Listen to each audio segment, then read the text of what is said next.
Namaste, welcome back to the channel. Today I wanted to make a video about the ideas of food on a path of awakening. I want to talk a little bit about how I've explored food and different diets in my life, how they've helped and proved challenging for my path, and also just offer one story from the Aurobindo Ashram that I think puts food very much into context. So one thing before even launching into my own experience is just to note that food is radically controversial across all sorts of different paths. I think more and more as the world has become really interconnected with social media, Instagram, TikTok, and kind of the sensationalism of food, there's a way where fads of dieting and best diets are prescribed really quickly. And that can be really helpful. It can facilitate a lot of curiosity and conversation and dialogue about this idea. And at the same time, it can add to confusion. So before even launching into any of my own lenses on food and nutrition, I think it's just valuable to have a humility that even in 2022, nutritional science is young. There's a lot of mixed information. One organization will say this, the other will say this, and there's not a singular answer. My story later will kind of highlight this in a certain way. But one thing that I think is interesting, in a lot of spiritual communities and the yoga communities that I've studied in, vegetarianism is a big diet prescription. And that is definitely tied to the roots being from India, and that if you travel throughout India, a lot of the country is deeply vegetarian. In some places it's, a sin, or even worse, like a crime to have animal products and meats. It's still very taboo. So that's definitely one of the influences. But you see vegetarianism in a lot of traditions and spiritual traditions because of the subtlety. Eating animal products, and this again is very controversial, but eating animal products can lead to the feeling of absorption of the negative energy that is tied to death and killing the animal that is being eaten. So in many traditions, the subtlety that comes from abstaining from harm is essential.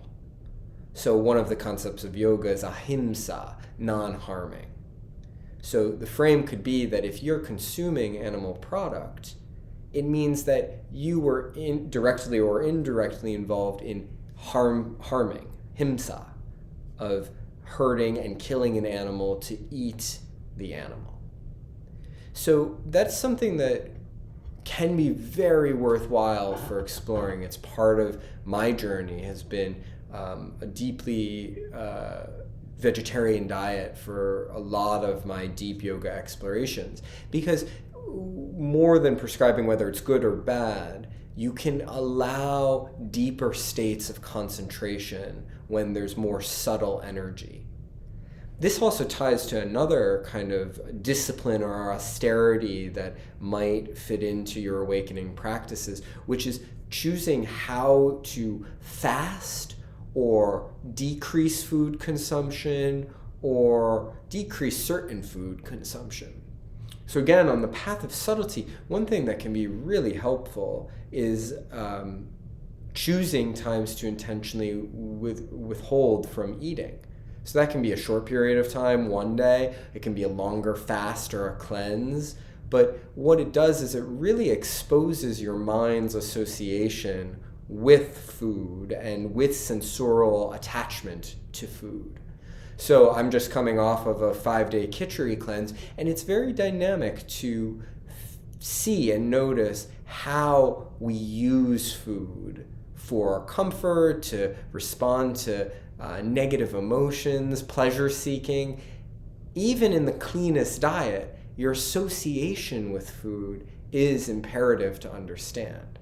So if you know that you have either the sweet tooth or you kind of can overconsume food, practicing the austerity of withholding from eating from a period of time or eating a very specific diet can help to just expose that. Again, not good or bad or prescribed, but what allows the most subtlety and the most concentration. So now, these are different paths you could experiment with. And then one other part of my own experience that I want to bring into this is that we should also be curious about layers of sustainability and connection to the earth. So a phase of my life that I hold extremely dear and close to my heart every single day was a time that I helped to run and manage a small diversified farm in northern Vermont here. It was a very sweet community and deeply rooted in yoga and spiritual community, as well as running a farm. And it was interesting to engage in animal husbandry and the care and nourishment of our animals, and eventually the consumption of animals. And it was a very dynamic process to be so intimately involved, because it shows what goes in to the raising of an animal and also the intensity of killing an animal for your own and community's consumption. We're so disconnected from that process. If you just walk into the store and buy fish or animal products, like we miss the complexity of that engagement. It's something that we're just used to, of no connection to the animal, the land, the process, the effort that goes in. Swipe a credit card, you have whatever you want. The reason I bring this in is just to honor and respect that ways of indigenous eating and land-based connectivity can be as vital because of the engagement in the process, the honoring of the energetic exchange between animal and human. So I don't want to take it off of the table in terms of a true path of awakening. So, these are radically different, right? And you have to experiment and find what brings you subtlety. There's also, myriad other diets that are available, and you can experiment with and find what works for your body and your mind and what gives you the most concentration and the deepest level of stillness and clarity. But I want to share one story that I think captures most concisely what I've ultimately come to believe about food. I was living in Aurobindo, which is in southeastern India, and I went to the ashram with a group of people I was with, and one of the people that I was living with was a raw vegan. And so that means no cooked food and a fully vegan diet, no animal products. And food was a big part of her life, and we were all very supportive of how she's eaten for most of her life. And we went to a Dharma talk from one of the long-term monks. I think he had been there almost 30 years in the ashram, and beautiful Dharma talk about a variety of topics and Aurobindo's teachings. And it came to a time for some questions and answers. And this friend of mine was very eager to ask a question about what is the best diet and what is the best food. And this was the type of monk who could look at you and read not only your questions through listening to your words, but read your whole energy. And so I assumed that he could feel that this had a lot of meaning to this person. And he said something that will always stay with me and will always be at the foundation of any dietary exploration that I engage in or prescribe to any of my students or patients. And it was very simple. He looked at us and he said, find foods that make you feel good. and observe the foods that make you not feel good. And then choose to eat the foods that make you feel good and avoid the foods that don't make you feel good. He didn't prescribe any specific foods. He said, you are your best teacher. He said it very simply. He said, find the foods that make you feel well. Not what tastes good to your tongue or makes you feel excited or animated. What brings you vibrancy?